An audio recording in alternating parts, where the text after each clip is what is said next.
a dream job to keep travelers safe. We just lost one of the most important people. A TSA worker, DIA, loses his life to the virus. Tonight, his family says he may have done too little too late. And now they have a warning for you. In more than a dozen Colorado counties, no more eating inside a restaurant. Definitely feels like getting hit while you're already knocked down. Another blow to local businesses that say they are back to square one. We don't want to panic, but we're just gonna take it a day at a time. Preparing for the worst. Survivalists have a plan. We're taking you inside their secret Colorado escape. Everyone needs to have a plan. The Colorado TSA agent has died from COVID-19. He is one of 9 nationwide to fall to this disease. And with Thanksgiving just around the corner, this worker's family is warning people to stay home. Denver7's Adi Guajardo showed us a man behind the smile and the toll the pandemic is having on those frontline workers at the airports across the country.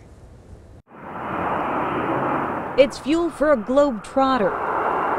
The sound of a plane taking off. And Edward Faktorovich had a knack for mapping out adventure. He was a travel agent. He's been to so many places. And it was only fitting when he landed a job as a TSA agent in 2018 at Denver International Airport. He was so excited and talked about it all the time. His niece, Megan, says friends and family had a special nickname for her uncle.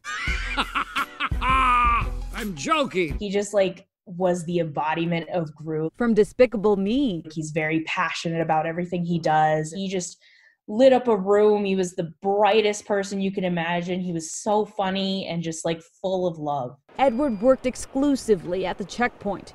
And when the pandemic hit, so did panic. He didn't really want to go to work, but he felt like he had to because he had to help those people. A fear all too real when he tested positive for COVID-19. His last day at work was November 2nd. There would be days where he would be pretty okay, and then there were days where he would run a very high fever and he'd be coughing a lot. Did he ever go to the hospital? He actually called 911 himself yesterday. So he was trying to go to the hospital, but it was too late. He died on Monday. Nearly 3,000 TSA employees across the U.S. have tested positive for COVID-19. Edward is one of 9 to die. At DIA, 62 TSA employees have tested positive for the virus. The latest confirmed case was on Sunday. TSA released a statement reading in part, "His death is a reminder to all of us at TSA of the ongoing seriousness of the COVID-19 pandemic. We remain committed to continuing to take every precaution to help protect our workforce as well as airline travelers." As flyers file through, plexiglass, masks, and gloves help protect TSA agents. At this point, they're doing their best. With holidays around the corner, Thanksgiving is expected to mark the busiest day at the airport since March. I don't think it's safe for anyone to travel. She hopes by sharing her uncle's story, people will seek medical help before it's too late and think twice before booking their flight. He really did just bring everyone together. Adi Guajardo, Denver7. Sad. I want you to take a good look at this. This is the updated state COVID-19 dial. It was just updated today, so this is what it looks like. And the real big difference here is that the red zone is now under severe risk instead of stay at home, although high-risk populations are encouraged to stay at home. And as you notice there on the right, there's a new purple zone. The governor hopes the new dial will help implement some tougher restrictions without hitting that devastating lockdown. Okay, so what does this mean? Well, tougher restrictions start Friday. And let's break it all down for you. Here are the restrictions. Indoor dining is closed. Restaurants have to stick to takeout, delivery, or outdoor dining. Bars will remain closed. Last call now moves from 10 p.m. to 8 p.m. Gyms can operate at 10% capacity. Offices are encouraged to switch to remote work if possible or have only 10% capacity in the building. K through 5 can remain in person, but middle and high school should consider a hybrid or remote learning model under this red zone. So to the purple now, that purple or extreme level means hospitals are overwhelmed. It would be no indoor or outdoor dining allowed, no personal gatherings of any kind. Gyms would only be allowed to offer virtual or outdoor classes. Capacity greatly limited at churches and non-essential manufacturing, personal services, and outdoor events. And more than a dozen counties will enter that red zone Friday, and they include Adams, Arapahoe, Boulder, Broomfield, Clear Creek, Denver, Douglas, and Jefferson counties. Several other rural Colorado counties are moving into that zone as well. No counties are in that purple zone just yet. And yet again, restaurant owners are scrambling to figure out what they can do to get by. These restrictions are hitting everyone from big cities like Denver to smaller cities like Arvada. And that is where our Gary Brode was today, talking to those who are now back to wondering what to do next. New restrictions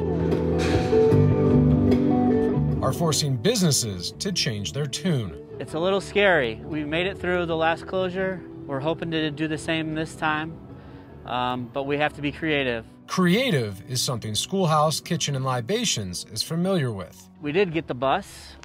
We have 3 tables in the bus. It's so nostalgic that it just takes them back in time. They're located smack in the middle of Old Town Arvada, an area made up mostly of restaurants and retail, and come Friday will likely be much quieter. I feel like there's already fear in the air coming from all of us. New guidelines prohibit inside dining, allowing customers to eat on the patios. As the weather changes, outdoor seating sounds less appealing. I don't know about you, but sitting outside when it's 20 degrees and eating dinner is not something that I can imagine a lot of people would be something looking forward to.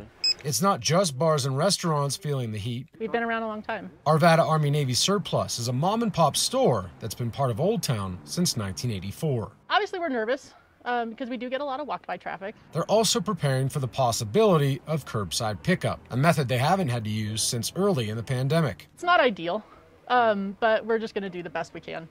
That's all we can do. I'll be asking the General Assembly to take up critical legislation. On Tuesday, Governor Polis said he is calling for legislation to provide immediate relief to small businesses, but it's unclear if or when that relief is coming. Every minute, every day, every week counts. You know, we're already scraping as it is, so to think that we might have to wait an extended amount of time, it's going to be a huge challenge. In Arvada, Gary Brode, Denver7. Colorado Congressman Ed Perlmutter announced today he has tested positive for the virus. In a statement, he says he is asymptomatic and, quote, feeling good. He's currently in Washington, isolating in his apartment. He says he will still work and vote remotely. And we have more details tonight of the governor's plan to call the state legislature back to the Capitol for a special session to provide pandemic relief for Coloradans. The state says it has about $200 million in unexpected additional revenue to help small businesses and struggling families. That money coming from better than projected state revenue from the income tax. The governor said there are really 4 things he would like to focus on during this special session: small business relief package and tax relief, housing and rental assistance, support for child care providers to help them stay open so families can keep working, and expanding broadband access for students and educators. And lawmakers say they're ready to help. Here's an opportunity for us to do something, and I think if we didn't do anything, it'd be unacceptable for Coloradans. Some Republicans tell Denver7 they are also ready to get back to work and are glad the governor's not trying to do this on his own. Now, there are others, like State Rep Patrick Neville, questioning the timing and the safety of such a gathering there at the legislature. The governor needs the legislature's help, though, this time, since the money will be coming from the state general fund and not the federal government.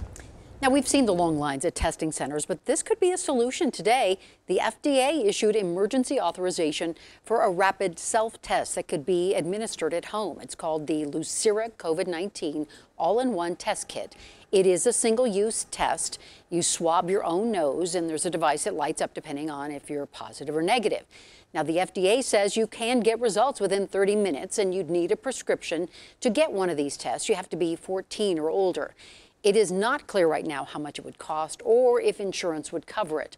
We're also still working to determine when it would be readily available.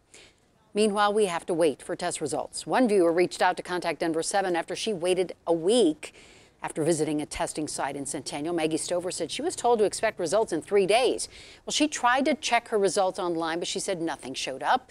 Then she tried to call the test provider multiple times. She couldn't get through. The site is operated by Mako Medical, and a spokesperson for the city of Centennial says Mako is aware of email and phone issues and says the company is working on a fix.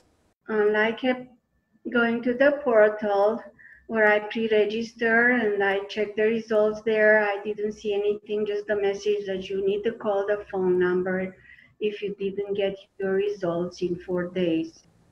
Well, finally, after Contact Denver7 got involved, the city of Centennial told us to have Maggie call a different phone number for Mako Medical Customer Service, and she got through, got her results, thankfully found out she tested negative. And if you're experiencing long wait times for results, we want to hear from you. Reach out to Contact Denver7. The Colorado Bureau of Investigation is looking into human remains found in southern Colorado in Conejos County and the San Luis Valley. Now, they were found on 2 different properties, but near each other. It's not clear if these remains are those of the same person or more than one person. And also, investigators do not believe they are connected to the disappearance of Suzanne Morphew. She disappeared more than 6 months ago, in fact, on Mother's Day. We expect to learn more about this tomorrow. Officials are holding a press conference. 2020, a year many of us probably don't want to remember. But we can withstand any kind of collapse. Tonight, we're taking you inside a secret hideaway tucked away in Colorado's mountains, a survivalist's dream, and a place they are ready to flock to. The reality is we'd be able to go as long as we need to. And already decked out. How early is too early to decorate for the holidays? With COVID, you need something to be excited about, so I say the earlier the better. We go into a local neighborhood filled with holiday cheer to continue this 360 conversation. Mid-70s in the Denver area today. I'll let you know how many more warm days are on the way.